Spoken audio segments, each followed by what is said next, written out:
Welcome to the deep dive. Today we're really getting into something critical for modern digital security, multi-factor authentication, Mm. MFA. Specifically, we're going to explore how this platform, Deinea, uses a concept called authentication profiles. It's interesting because it's not just about boosting security, it seems to actually improve the user experience too. Mm. So our mission really is to kind of give you a shortcut to understanding this pretty sophisticated security approach. Hopefully we'll have a few aha moments about how it all fits together. Absolutely. It's a common perception, isn't it, that security and ease of use are always fighting each other. You crank up one, the other suffers. Exactly. But what we'll see today is how systems like this, using these profiles, can be designed for, well, real flexibility. You can get strong security and make things smoother for the user. They don't have to be opposites. Okay, let's unpack that term then. Authentication profiles in Deinea. What exactly are they? Like, fundamentally. Fundamentally, you can think of them as the blueprints, the core definitions for your multi-factor authentication setup. Blueprints. Okay, yeah. They do two main things. First, they spell out the specific authentication challenges someone needs to pass to log in. Maybe a password plus an authenticator app code or something else. And second, they set the duration. How long is that login good for before the system asks you to prove who you are again? So it's the what challenges do you face? Okay, the what. So if the profile is the what, I've also heard about identity policies. How do those fit in? Are they related or separate things? That's a really important distinction. They work together very closely. If the profile is the what, the identity policy is the when and under what circumstances. Okay. When and where? Exactly. The policy is the rule set. It determines when a specific profile gets triggered. So a policy might say, okay, if this user is logging in from, say, a brand new laptop or they're trying to access super sensitive financial data, then apply this particular high security profile. Got it. So the policy is the trigger and the profile is the action. Precisely. They're designed to work hand in hand. It makes the whole MFA process much more intelligent, much more context aware. That makes a lot more sense now.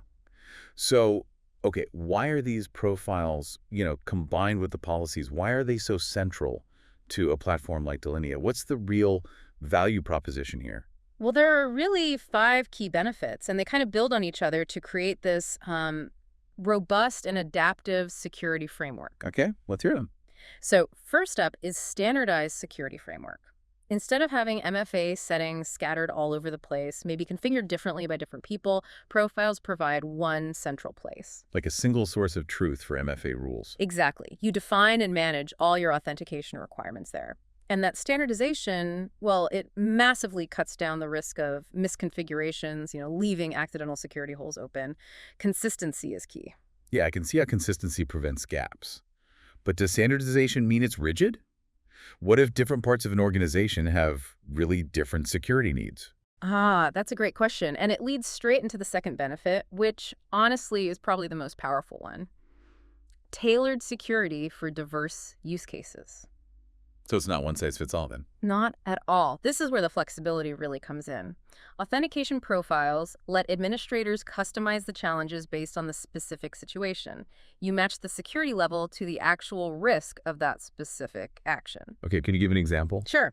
Think about someone logging in from a completely new device the system hasn't seen before. That's inherently riskier. Right, could be anyone. So you can create a profile specifically for new device logins that requires, say, a really strong challenge. Maybe a FIDO2 security key, or using the Deinea mobile authenticator push notifications, something tougher than just a password. Okay. Or think about password resets. That's a huge target for phishing attacks.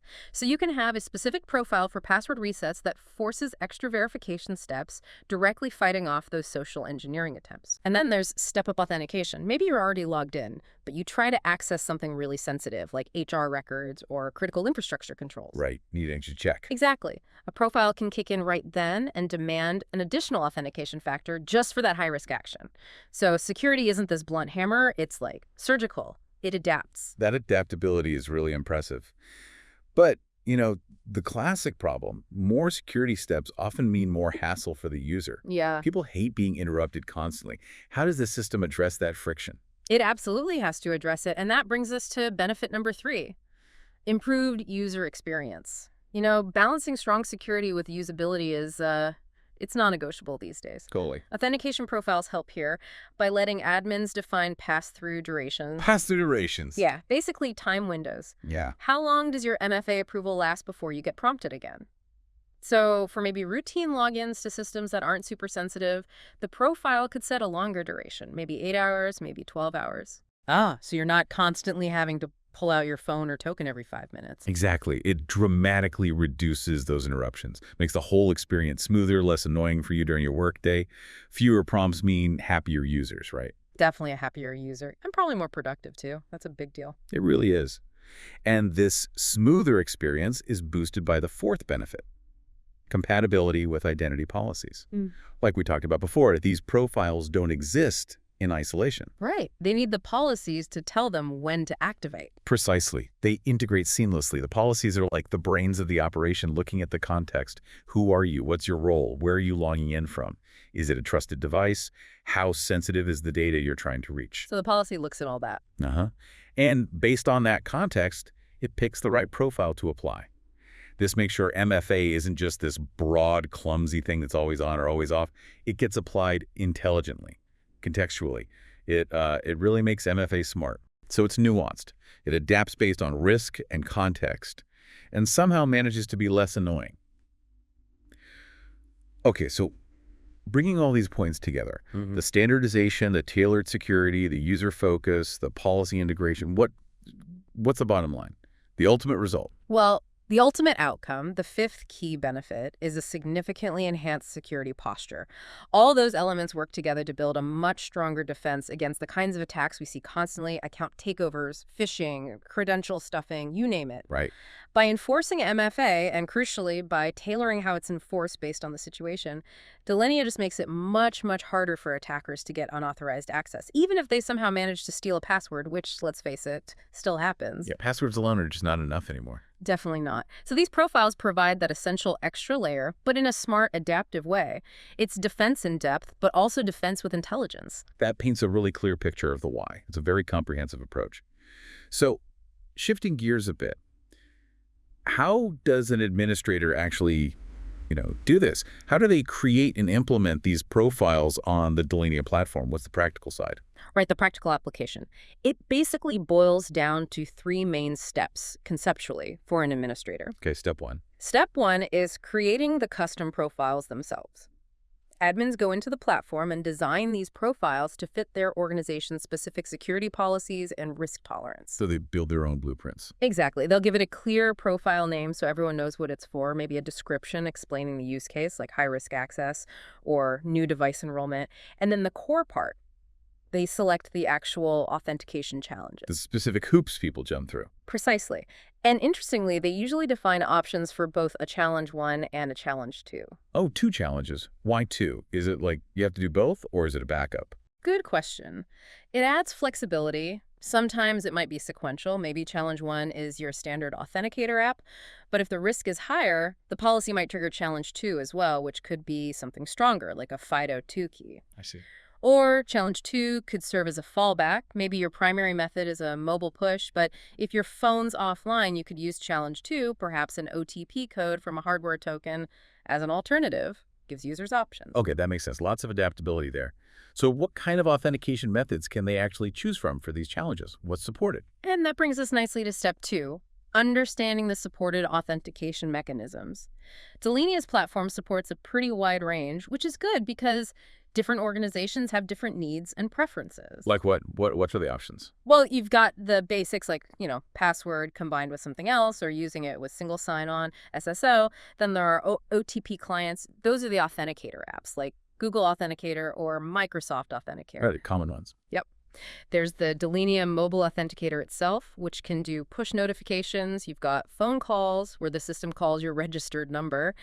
Increasingly important, FIDO2 authenticators, things like YubiKeys or built-in authenticators in laptops or phones. These are great because they're very phishing resistant. FIDO2 seems to be gaining a lot of traction. It really is. Then you have SMS confirmation codes, still common, though security folks generally point out they're less secure than other methods. Security questions, which again have their limitations. And finally, email confirmation codes. Wow, it's quite a list. Covers a lot of ground. It does. It gives administrators the flexibility to choose the methods that best fit their security requirements and also what's practical for their users. Okay, so the admin creates a profile, chooses the challenges from this list. What's the final step to make it all work? The crucial final piece, step 3, is assigning those profiles to the identity policies. Remember the policies, the when and where. Right, the rules engine. Exactly. So you've built your profile, your blueprint. Now you need to tell the system when to use it. You link that specific profile to one or more identity policies. That policy might say, apply this profile for all users in the finance group when they access the accounting system, or apply this other profile for any user logging in from outside the corporate network. Got it. So the profile doesn't do anything on its own until it's hooked up to a policy. Precisely. That link is what brings it all together. It ensures the right level of security, using the challenges defined in the profile, is applied automatically based on the context defined in the policy. It's about making that connection seamless and effective. Which I guess leads to the strategic thinking for the admin. How do you mix and match these profiles and policies effectively? You want strong security, but you don't want to make life impossible for your users. That's the art and science of it, really, finding that optimal balance. This deep dive, it really has illuminated how these authentication profiles within Deinea give administrators some genuinely powerful tools. Yeah. Tools to customize MFA, enforce it intelligently, and somehow manage to hit that sweet spot between tough security and, well, user convenience. Yeah, and if you zoom out, look at the bigger picture, what this really shows is that modern cybersecurity isn't just about building higher walls or adding more locks. It's smarter than that. Right. It's about being adaptive, context-aware, understanding the nuances of risk, and critically, recognizing that strong security can actually be designed to be quite user-friendly, almost invisible sometimes. It doesn't have to be a constant battle. So, thinking about this for everyone listening, what does this mean for you? Whether you're, deep in security management or just navigating your own digital life, maybe think about this. Now that you understand a bit more about how these customizable intelligent layers work, does it change how you think about your own online security? Or maybe how you evaluate the security practices of the apps and services you rely on every day? It's definitely something to mull over. Until our next deep dive,